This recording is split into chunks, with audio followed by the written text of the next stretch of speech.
안녕하세요. 크리스천 영상학교를 운영하는 신목사입니다. 오늘은 성령의 사람이 되는 비결이라는 제목으로 같이 생각해 보도록 하겠습니다. 대동여지돈을 맞는 김정호에 대해서 학창시절에 국어 교과서에 대해서 읽어 잘 알고 있을 겁니다. 김정호의 본관은 청도로 호는 고산자인데 본래 황해도에서 태어나 서울로 옮겨와 살았다고 합니다. 그러나 그가 황해도 출신이라는 것도 명확하지 않으며 서울 어디에서 어떻게 살았는지도 사람들의 입으로만 전해질 뿐 정확하게 알려져 있지 않습니다. 이는 그가 양반이 아니라 중인의 신분이어서 그의 이력이 남아있지 않다는 설이 유력합니다. 그는 당시의 조정과 신하들이 아무런 관심을 갖지 않은 지도제작에 평생을 바쳤으며 백두산을 7번이나 올라갔다는 일화는 유명합니다. 그래서 후세의 사람들은 그가 살던 시대의 임금이 누구인지 몰랐지만 그의 이름과 그가 제작한 지도의 이름을 모르는 이는 거의 없습니다. 그러나 대부분의 사람들이 이 땅의 제왕을 위해 목숨을 바치거나 일생을 바쳐도 평생 부귀영화가 따르며 후대의 이름이 빛나는 것이 세상의 일일 것입니다. 그렇다면 세상을 지으시고 우주를 운행하시고 대자연을 다스리시고 인간의 생사복을 주관하시는 하나님을 위해서 일생을 바치고 목숨을 내어드린다면 어떤 일이 일어나겠습니까? 아마 엄청나고 놀라운 일이 일어나지 않겠습니까? 하나님은 그런 약속을 성경에 드러내고 계시죠. 여호와 그가 내 앞서 행하시며 너와 함께 하사 너를 떠나지 아니하시며 버리지 아니하시리니 너는 두려워 말라 놀라지 말라. 유명한 신명기 31장 8절 말씀이죠. 나는 너를 애굽 땅에서 인도하여 낸 여호와 내 하나님이니 내 입을 크게 열라 내가 채우리라. 시편 81장 시편 말씀입니다. 여호와께서 이르시되 할 수 있거든이 무슨 말이냐? 믿는 자에게는 능치 하지 못할 일이 없느니라. 마가복음 9장 23절 말씀입니다. 너희는 무엇을 먹을까 무엇을 마실까 하여 구하지 말며 근심하지도 말라. 이 모든 것은 세상 백성들이 구하는 것이라. 너희 아버지께서 이런 것이 너희에게 있어야 될 줄을 아시느니라. 오직 너희는 그의 나라를 구하라. 그리하면 이런 것을 너희에게 더하시리라. 누가복음 12장 29절에서 31절 말씀입니다.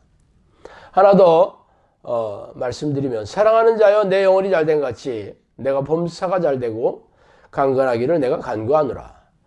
요한 3서 1장 2절 말씀입니다. 성경에 있는 약속의 말씀 중에서 생각나는 대로 몇 가지 말해보았습니다. 여러분이 사랑하는 자녀에게 전지전능하신 하나님의 능력과 함께 하시겠다는 굳센 약속을 이렇게 열거하고 있죠. 그래서 여러분은 살아계신 하나님을 철석같이 믿고 계십니까? 그렇다고요? 그렇다면 여러분은 하나님이 이러한 약속을 삶의 현장에서 체험하고 계십니까? 물론 믿고 있다고 말하기는 하지만 성경에서 약속한 하나님의 약속을 누리며 사는 이들이 거의 없는 게 우리가 마주하는 암울한 현실입니다. 그렇다면 그 이유가 무엇일까요? 성경의 위인들에게 약속하신 하나님의 능력이 동일하다면 문제는 여러분이 하나님이 인정하시는 자녀의 반열에 들지 못했기 때문일 것입니다. 물론 여러분은 저의 진단을 인정하지 않겠지만 말입니다. 그래서 하나님이 요구하시는 자녀이자 제자의 조건을 살펴보겠습니다. 이에 예수께서 제자들에게 이르시되 아무든지 나를 따라오려거든 자기를 부인하고 자기 십자가를 지고 나를 좇을 것이니라. 누구든지 제 목숨을 구원하고자 하면 잃을 것이요 누구든지 나를 위하여 제 목숨을 잃으면 찾으리라. 마가복음 16장 24절 25절 말씀입니다. 이렇게 예수님은 제자의 조건으로 자신의 모든 것을 내려놓고 목숨까지 기꺼이 바치는 결단을 요구하고 계십니다. 그래서 여러분은 예수님이 요구하시는 조건을 충족하고 계십니까?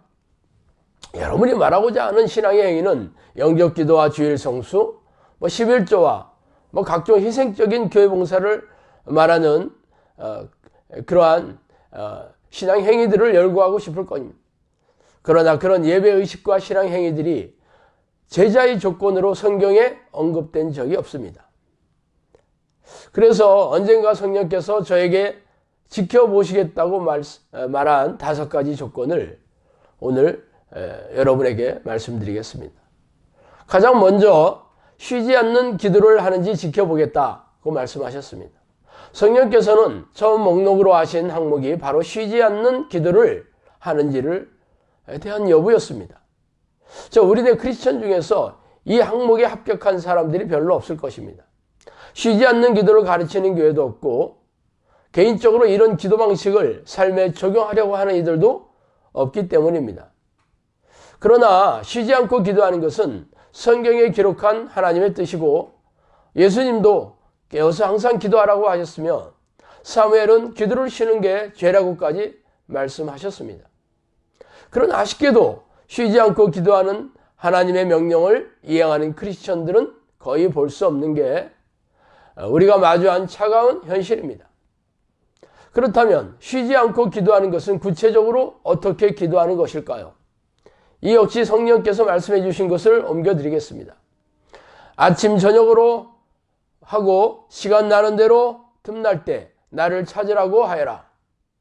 쉬지 않고 기도하는 것은 방해받지 않은 장소와 시간인 아침과 밤에 오랜 시간 기도하는 것은 물론이고 낮에도 틈나는 대로 하나님을 부르며 성령의 내주를 간구하며 찬양하고 하나님의 이름을 거룩히 여기는 기도를 하는 기도 방식을 말합니다.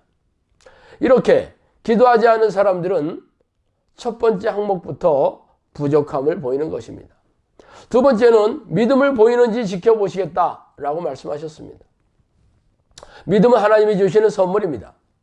그러나 그런 선물은 믿음을 보이는 자들에게 주어졌습니다. 많은 크리스천들이 자신이 믿는다고 말하면 믿음이 있다고 생각합니다. 그러나 믿음의 능력을 경험하지 못하고 살아갑니다. 믿는 것과 믿어지는 것은 다릅니다. 자신이 믿는다고 고백하는 것을 하나님이 인정해 주셔야 비로소 믿음의 능력이 나타나는 것입니다. 예수님의 말씀을 인용하자면 내 믿음대로 될지어다. 내 믿음이 크도다. 라는 칭찬을 들어야 한다는 것입니다. 그런 사람은 어떤 사람일까요? 스로보닉의 여인은 자신의 민족이 개로 비하되는 모멸감을 참아가며 예수님께 간청했을 때 믿음이 크다는 칭찬과 함께 응답을 받았습니다. 자신의 종의 병이 낫기를 간구한 로마 군대의 백부장은 예수님이 가보자는 명령에 말만 하시면 순종하겠다는 대답을 하여 이스라엘 백성 중에 이만한 믿음이 없다는 최고의 칭찬을 들었습니다. 그의 소원이 이루어진 것은 말할 것도 없죠. 자신의 외아들을 죽이라는 하나님의 명령에 눈 하나 깜짝하지 않고 실행해 옮기는 아브라함의 믿음을 보세요. 그래서 여러분은 믿음을 보이며 살아가고 있습니까? 아무리 믿음이 있다고 믿고 있지만 성경에 약속한 믿음의 능력이 나타나지 않는다면 여러분은 하나님이 인정하는 믿음이 없는 셈입니다. 히브리서 11장에는 믿음이 없이는 하나님을 기쁘시게 하지 못하나니 하나님께 나아가는 자는 반드시 그가 계신 것과 또한 그가 자기를 찾는 자들에게 상 주시는 이심을 믿어야 할지니라 라고 말씀하고 있습니다. 이렇게 성경은 하나님이 살아계신다는 믿음을 보이는 자들은 말로만이 아니라 날마다 쉬지 않고 자신을 찾는 자라고 말하고 있죠. 그래서 여러분은 그런 행위로 믿음을 보이고 계십니까?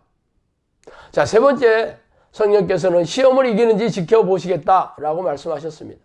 시험이라는 말은 헬라어로 페이라조이며 시험에 든다라는 뜻은 죄에 걸려 넘어진다라는 의미와 동일합니다. 그래서 사탄의 다른 이름으로 시험하는 자라고 부르기도 합니다. 자, 말하자면 시험은 죄와 동일한 뜻이죠. 시험을 이긴다는 의미는 죄와 싸워 이긴다는 말이 됩니다. 죄란 하나님이 싫어하는 생각과 성품, 말과 행동을 아우르는 단어입니다. 그러므로 하나님이 싫어하는 모든 것들을 멀리하려고 애쓰고 죄의 덫을 놓고 죄를 부추기는 악한 영들과 싸워 이겨야 할 것입니다. 그래서 예수님은 계시록에서 이기는 자만이 생명책에 이름을 기록해 놓겠다고 말씀하신 이유입니다. 그래서 여러분은 죄와 싸워 이기려고 애쓰고 노력하고 계십니까? 아니면 죄에 대한 경각심조차 잊어버리고 무딘 마음으로 살아가고 계십니까? 우리네 교회에서는 구원을 기정사실화하며 가르치고 있으므로 죄를 아주 불편하게 생각하고 있습니다. 그래서 죄에 대한 설교를 듣기 어렵죠. 그래서 교인들은 죄를 잊어버리고 죄를 밥 먹듯이 지으면서 살아가고 있습니다. 예수님께서 가르쳐 주신 주기도문에서 시험에 들게 하지 마옵시고라는 기도를 부탁하셨죠. 그러나 대다수의 우리네 교인들은 죄에 대해 인지하지도 못하고 살아가고 있는데 어떻게 천국을 기정사실화할 수 있겠습니까? 참 기가 막히는 노릇이죠. 자, 네 번째로 귀신을 쫓아내는지 지켜보시겠다라고 말씀하셨습니다. 이 항목도 우리네 교회에서 부족함을 보이는 내용입니다. 우리네 교회에서는 거룩한 교회에 어떻게 귀신이 들어오며 세상에 비친 교인들에게 귀신이 공격할 수 있냐고 말하면서 안심시키고 있습니다. 그러나 우리네 교회가 예수님이 말씀하시면 거룩한 교회이며 교회 등록을 하고 예배의식에 참석한 사람들이 예수님의 제자들인지 어떻게 증명할 수 있습니까? 그 증명은 성령의 능력이 나타나서 귀신을 쫓아내고 고질병을 고치며 이적과 기적으로 영혼을 구원하며 하나님의 나라를 확장하는 게 아니겠습니까? 그래서 우리네 교회에서는 이런 사역을 하고 있습니까?